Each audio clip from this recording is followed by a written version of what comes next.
Gloria a Dios, aleluya. Dios bendiga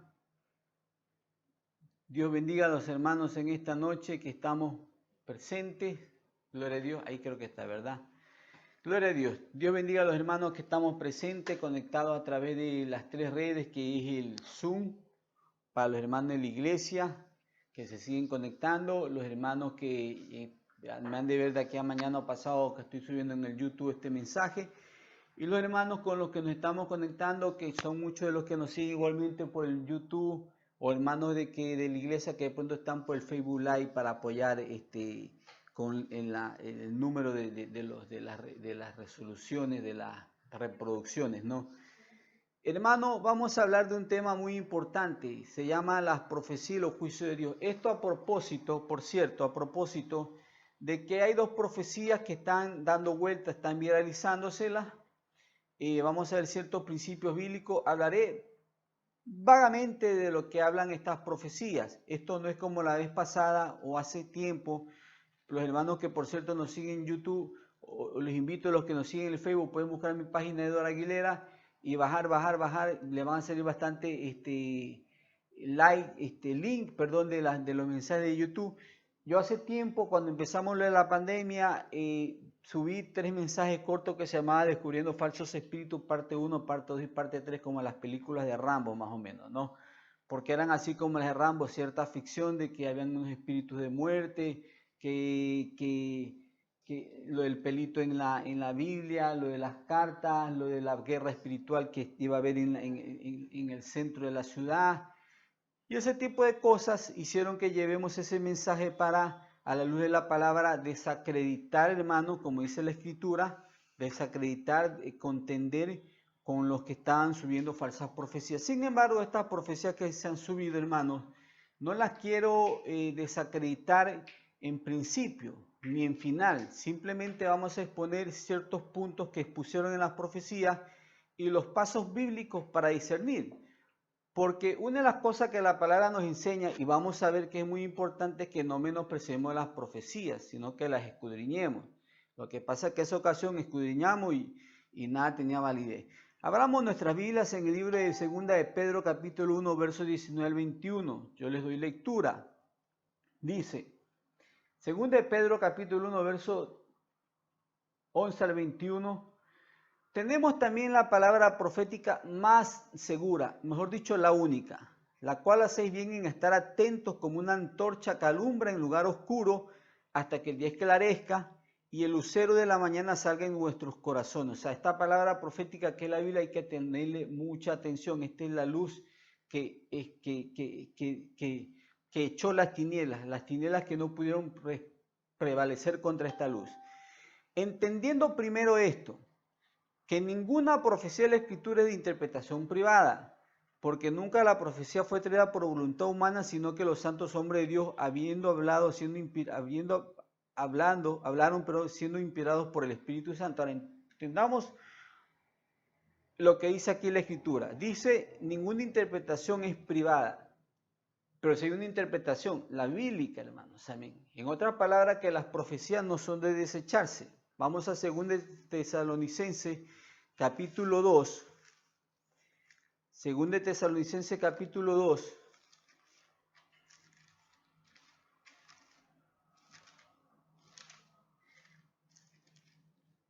Dice el capítulo 5, verso 20. No menosprecéis las profecías, examinarlo todo, retener lo bueno. Cuando habla la Escritura que la profecía no es privada, no es de interpretación privada, entiende que tiene un dueño, que hay una interpretación adecuada, la correcta, la legal, la que nos decía la palabra, la cual hacemos bien en hacerle caso, en asumirla, en escucharla, en escudriñarla.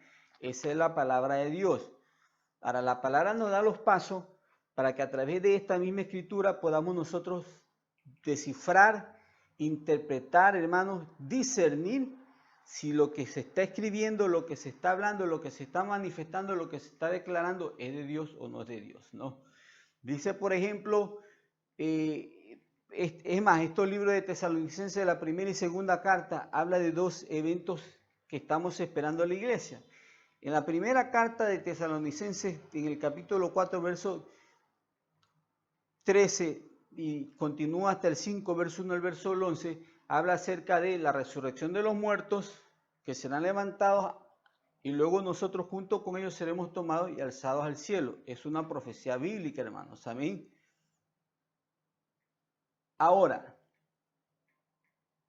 cuando los hermanos estos Coverton y la hermana profetizan o declaran, mejor dicho, la revelación que Dios le ha dado, no es que están profetizando en sí mismos, porque el ministerio de los profetas pasó.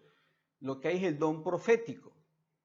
Y el don profético se activa, sí, en ministros que se disponen en Dios, que buscan a Dios, y Dios a través de ellos activa esta profecía.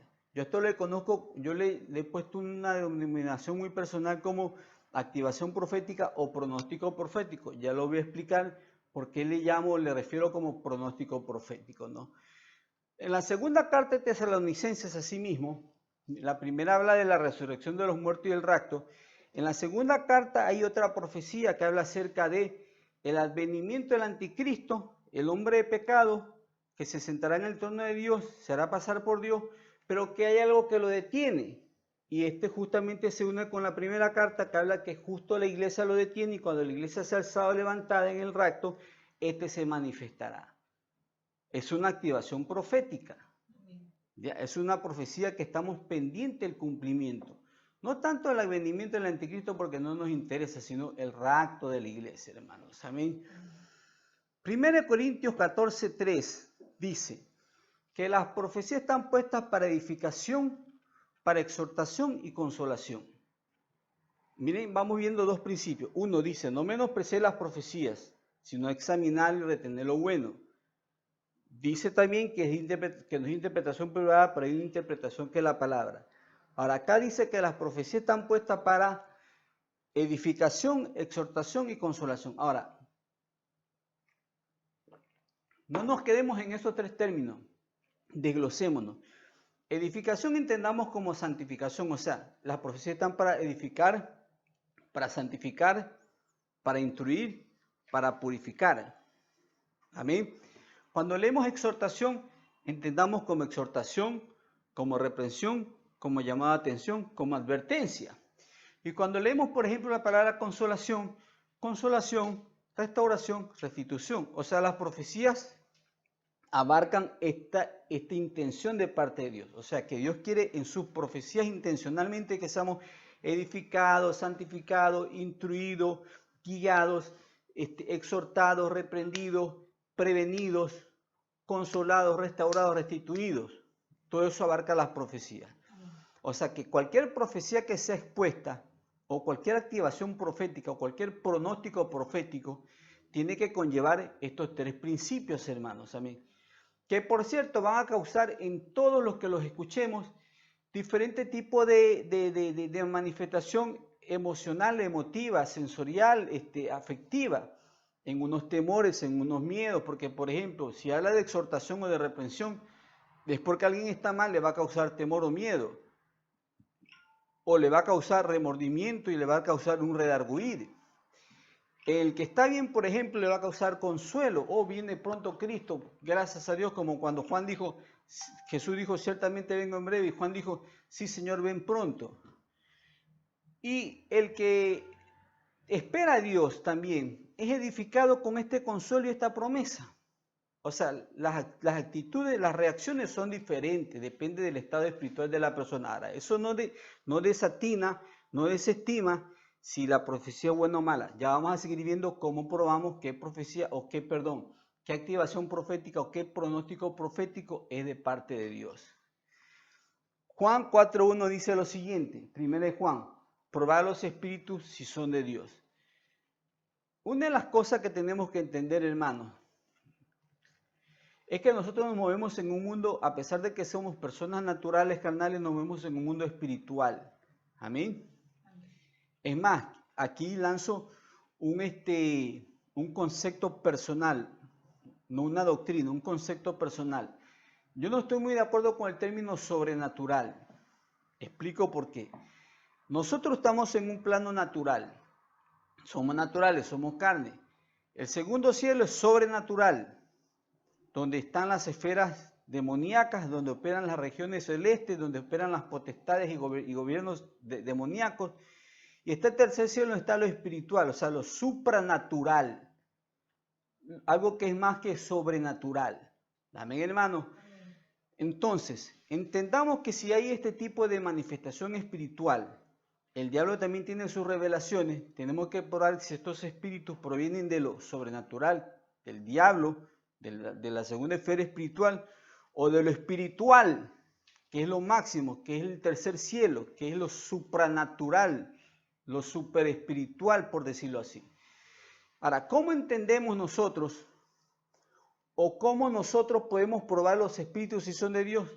Hay tres maneras. Hablando de las profecías, de la activación profética, estoy hablando del pronóstico profético. Primero, la palabra.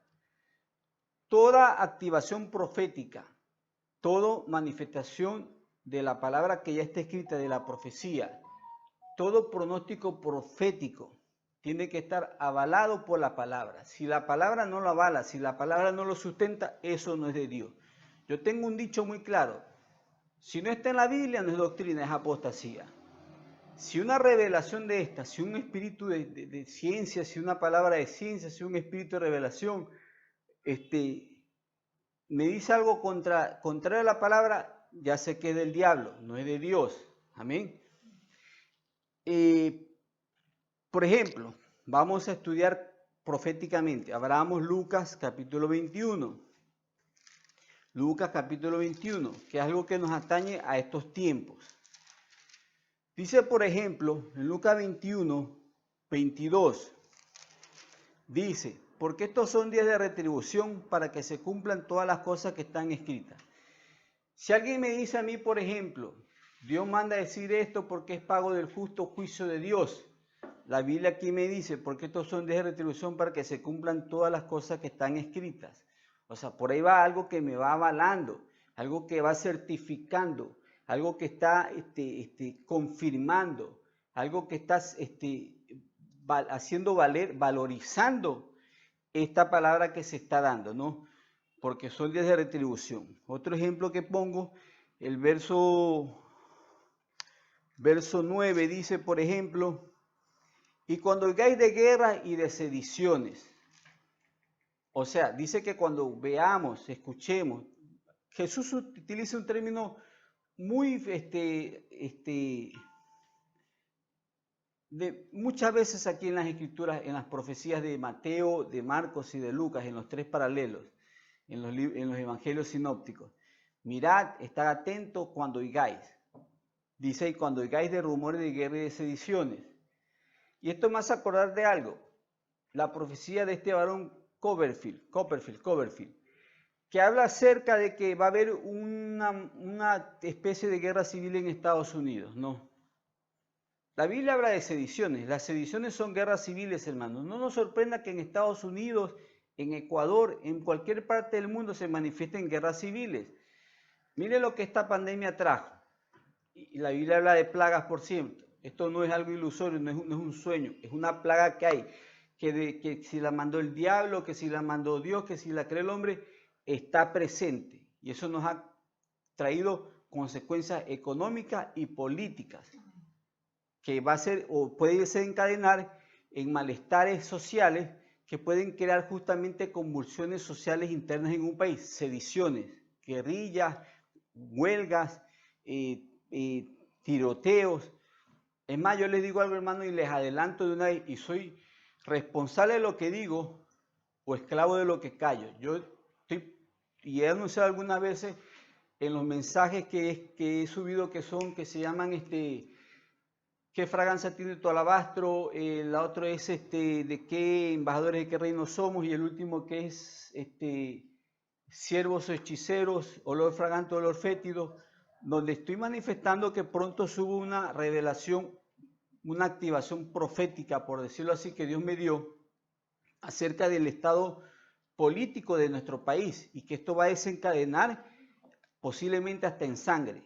De una vez lo voy declarando, hermanos, y soy responsable de lo que digo.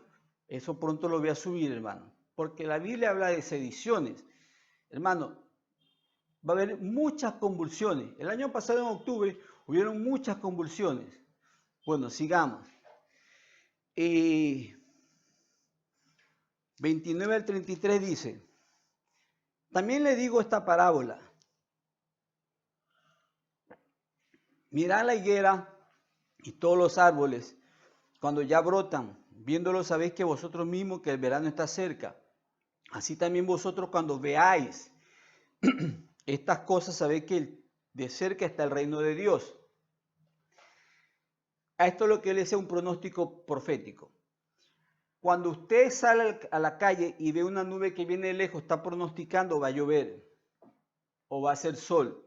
Cuando usted del campo y siembra y toda la cosecha y siente el viento veraniego, el viento de invierno y el olorcito de humedad, pronostica que viene pronto la cosecha, la siembra o la cosecha. Cuando usted ve estas señales, no puede dar fecha, pero puede pronosticar que son cosas que se van a cumplir, que van a ocurrir. Míreme que se me está olvidando eso de ahí. Que van a ocurrir, cosas que van a suceder, hermano. Y le doy otra señal profética. Más atrás, en el verso 24, acerca de la profecía de Copperfield, dice, verso 24, y caerán a filo de espada y serán llevados cautivos de todas las naciones, y Jerusalén será hollada por los gentiles hasta los tiempos de los gentiles se cumpla. Hasta que el tiempo de los gentiles se cumpla. ¿Qué pasó? El año 70 después de Cristo, el general Tito, que después fue emperador, desoló Jerusalén y esparció por todo el mundo a los judíos desterrándoles su tierra. Después de la Segunda Guerra Mundial, a causa del holocausto nazi, todo lo que pasó ahí, hermano, los israelitas regresaron a su tierra y en el año 48, en el año de 1948, la ONU, en la reunión de las naciones, declararon la nacionalización de Israel, o sea, declararon el reconocimiento de la República de Israel. Pero hasta ahí Israel no tenía Jerusalén, solamente cierta parte del territorio. Luego vinieron muchas guerras en el 56 o 58, pero en la guerra del 67, la guerra relámpago de los 6 días, Moshe Dayan, general de Israel, tomó posesión de Jerusalén y dijo, nadie nos saca aquí, cumpliendo una de las profecías justamente que dice en Oseas, donde dice,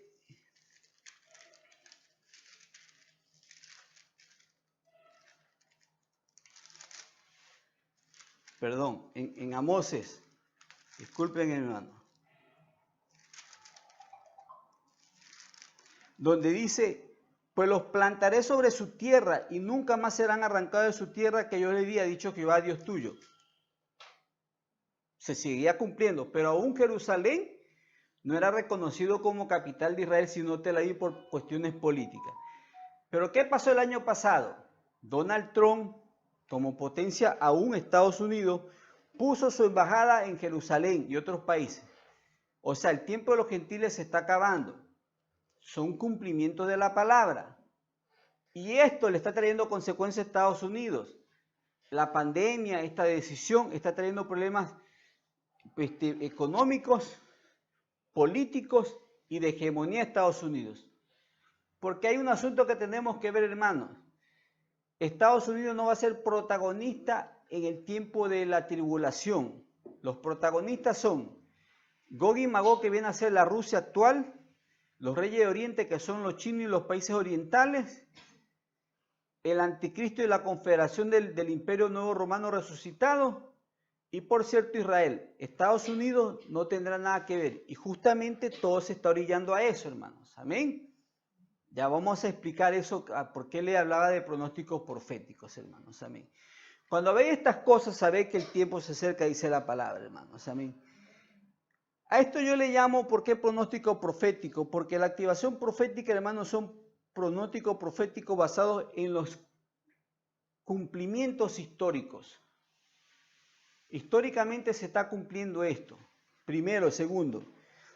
por el desarrollo geopolítico profético, lo que dije ahorita, Estados Unidos no va a ser parte de las naciones que van a gobernar en ese entonces. Y tercero, hermano,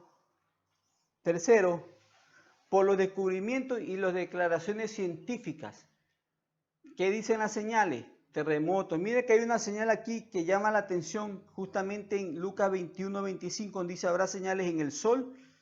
El otro día me pasó mi hermano Hermes de Estados Unidos, una aureola bien bonita del sol. Son señales del sol. En la luna, en las estrellas y en la tierra angustia de la gente confundidas a causa del bramido del mar y de las olas. Todas las vidas han habido terremotos, pero la última década con el temor de los maremotos. Son señales científicas que se están cumpliendo, que demandan que uno se pronuncie. Ahora, lo segundo, mi hermano, que uno tiene que hacer, por cierto, dijo Daniel en el capítulo 12, verso 10, los entendidos entenderán, o sea, los que escudriñan, los que leen, los que investigan. Es importante, hermano, no tener una posición pasiva a estas revelaciones. Mire, la iglesia es columna y baluarte de la verdad. ¿Y qué es una columna y baluarte de la verdad? Alguien que avanza con la verdad. Nosotros, la iglesia, debemos ser como un colegiado histórico, que entendamos, que estudiemos los tiempos, las leyes, las sazones, las razones, todo lo que hay, para poder apercibir y poder predicar la palabra, para hacer sal en la tierra, para poder prevenir, para poder predicar a Cristo en todo su apogeo, a Cristo viniendo, no pronto, Cristo viniendo ya, hermanos. Amén. Lo tercero que hay que hacer, que es muy importante, lo segundo, perdón, que es muy importante, porque también depende de la actitud que el cristiano deba de tener, es la oración. Lucas 21:36 dice lo siguiente: velad pues en todo tiempo, orando que seáis tenidos por dignos de escapar de todas estas cosas que vendrán y de estar en pie delante del Hijo del Hombre.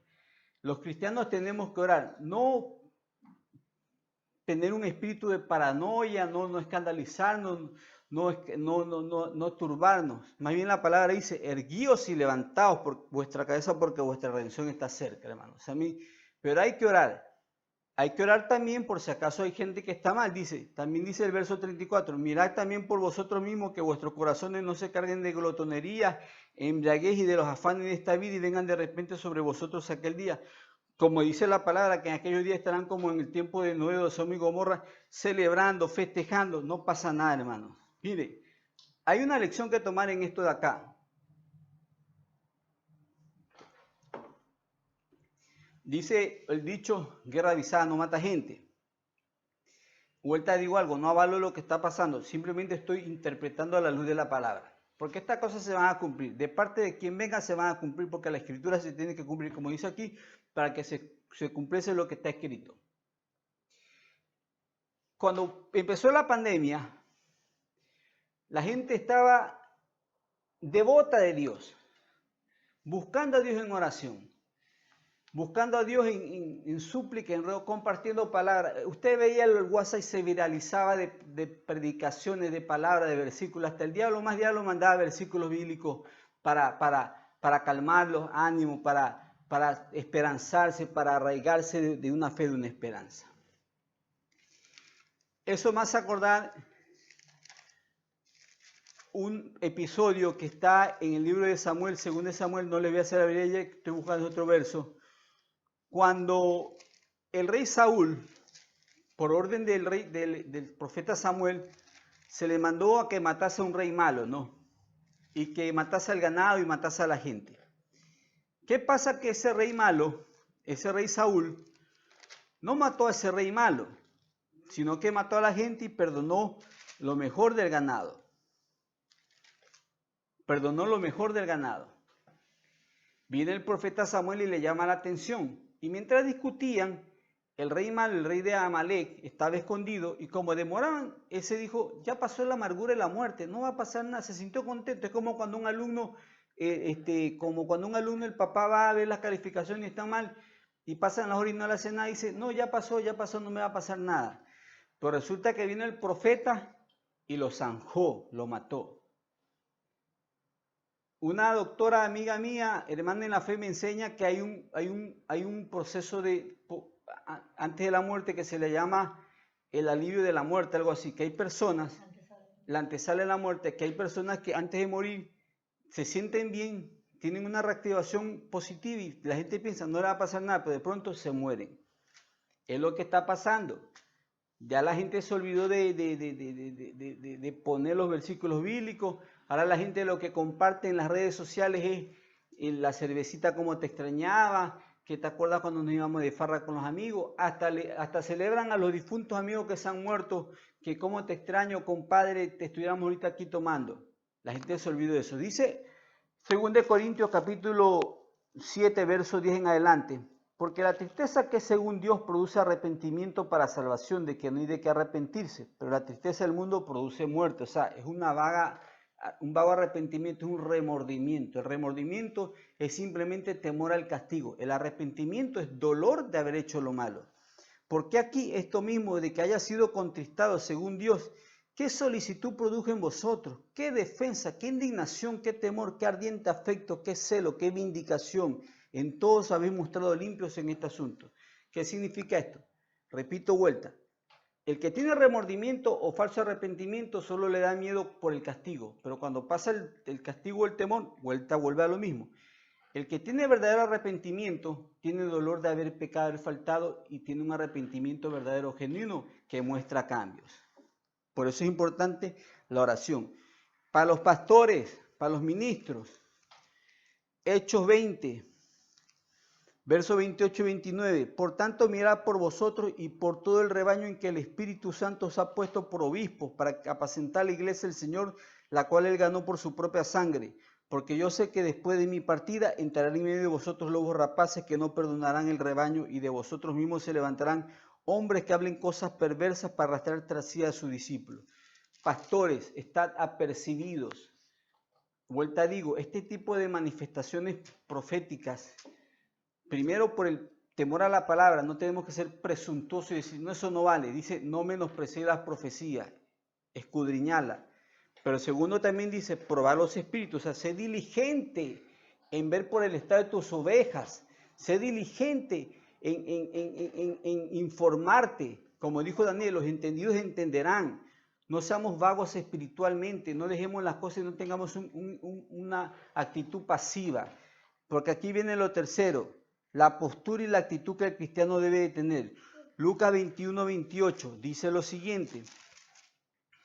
Dice, cuando estas cosas comiencen a suceder, erguíos y levantaos porque vuestra cabeza porque vuestra redención está cerca. Lo que yo decía, estas cosas que están sucediendo y van a suceder es el próximo cumplimiento de lo más grande, hermanos, que estamos esperando, la venida de Cristo. Juan termina diciendo justamente en el último capítulo del Apocalipsis, el Espíritu diga, ven. La esposa, nosotros diga, ven. Jesucristo dijo, ciertamente vengo en breve. Y el apóstol Juan dijo, perdón, sí Señor, ven pronto. Tenemos que esperar la venida de Cristo. Dios ama a los que aman la venida de Cristo. Alegrémonos, gocémonos, hermanos. ¿Qué más? 21:9 dice, no os alarméis, porque son necesarios que estas cosas sucedan. No nos alarmemos, hermanos. Estemos tranquilos, sobrios en nuestro comportamiento, varoniles, hermanos, con esperanza. Más bien compartamos esa esperanza, porque aquí viene lo tercero. Esto será ocasión para dar testimonio. Demos testimonio que Cristo viene pronto. Dice la palabra en Juan 3:16 para el inconverso que me esté escuchando. Juan 3:16 dice, de tal manera amó Dios al mundo que ha dado a su Hijo unigénito a morir, para que aquel que en él cree no se pierda, mas tenga vida eterna. Porque el que creyó o el que cree no es condenado. Es más, dice la palabra en Juan 1:12, al que cree, al que la aceptó, le dio el potestad de ser llamados hijos de Dios. El problema, mi hermano, mi amigo que me escuchas, no es tu pecado personal.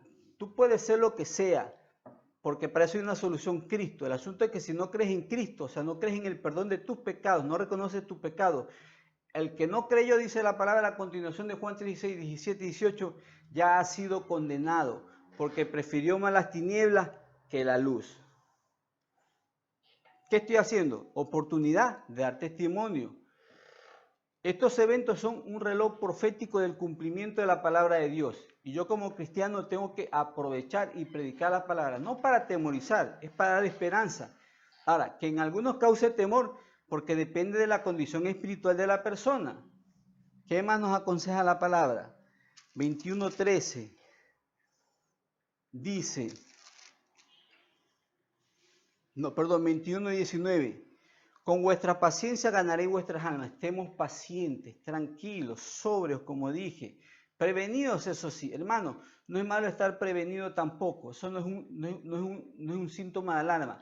Yo les compartí una vez, hará poco, en uno de los mensajes que subí, que antes que venga esta pandemia, es que Dios sabe con quién obra, hermano. Y le digo algo, no es que me crea, simplemente tengo temor de Dios y me gusta ser sumiso a la voz del Espíritu. Antes que empiece la pandemia esta, que trajo bastantes problemas económicos, me vino una bendición de Ambato. Vuelta bendigo personalmente a través de esta red de la hermana Marianita de Ambato. Me mandó una bendición grande, no fue pequeña, una bendición de $240. Y yo lo que dije a mi esposa, para eso vendimos unos lentes caros en esos días, y le dije a mi esposa, Grisel, algo va a pasar, abastezcámonos de comida. Nosotros en todo el tiempo de la pandemia no padecimos ni hambre, hermano. ¿Fue pecado eso? No, fue previsorio simplemente, hermano. No es malo ser previsorio. Las cosas se están dando para lo que está viniendo. Tenemos que comenzar a ser austeros, porque es más, por lógica económica, por lógica común, no hay trabajo, no hay capital circulante. No podemos darnos los lujos que nos damos antes. Previsión, hermanos. Amén.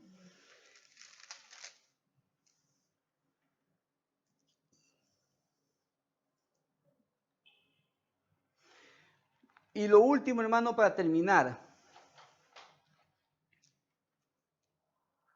Depende de tu libre albedrío. Dice Daniel 12:4.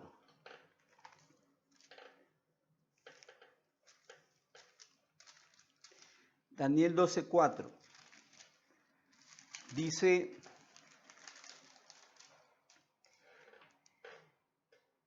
perdón.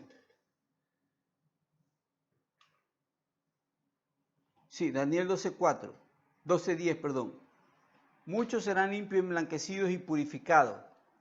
Los impíos procederán impíamente. Algo parecido a Apocalipsis que dice, en cambio, el que anda en santidad, santifíquese más. El que anda en justicia, justifíquese más. El que anda en impiedad, siga andando impíamente. Lo que sí le digo, que al final daremos cuenta a Dios, hermanos. Amén. Por último, acerca de la posición de la iglesia de no estar impávidos. No hay que ir a los extremos de ser alarmistas, pues tampoco podemos estar pasivos. Dios le dijo a Daniel en el capítulo 12, verso 4, dice, pero tú, Daniel, cierra las palabras de este libro porque es para el tiempo del fin. Pero a Juan, sin embargo, le da un mensaje diferente. A Juan le dice, no selle las palabras de la profecía de este libro porque el tiempo está cerca. Hermano, es tiempo de comenzar a hablar la palabra. Vuelta digo, no desestimo la profecía o la activación profética o el pronóstico profético de estos varones que están hablando, el varón Coverton y la hermana que habló ayer. Lo que le digo es que analice e investigue cómo está la situación geopolítica de acuerdo al contexto bíblico profético. La situación histórica, cómo se están cumpliendo las cosas. La situación científica, cómo los científicos hablan de pestes, de destrucciones que están habiendo. No son cosas que les estamos palpando. Por tanto, erguíos, andemos con nuestra paciencia, nuestra salvación, prediquemos, aprovechemos que esto sea oportunidad de dar testimonio, hermanos. Oremos, hermanos, no desestimemos, sino que escudriñemos con la palabra las profecías que se puedan dar, probando los espíritus, hermanos. Amén. Si se cumple, gloria a Dios. Si no se cumple, hermanos, mientras usted tenga su salvación firme y segura con Cristo, no hay problema, siempre y cuando su corazón le haya entregado al Señor y esté a cuenta con Dios, hermanos. Amén. Amén. Gloria a Dios. A la iglesia nuestra, hermano, le digo, ore. Eso sí, haga lo que hizo la hermana Miriam. La hermana compartió con su pastor antes de compartir con los hermanos.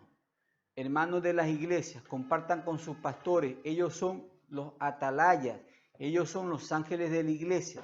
No están puestos por gusto. Comparta con sus pastores y pregúntenle, pastor, ¿qué dice usted de esta profecía? Y que su pastor, eso sí, sea diligente.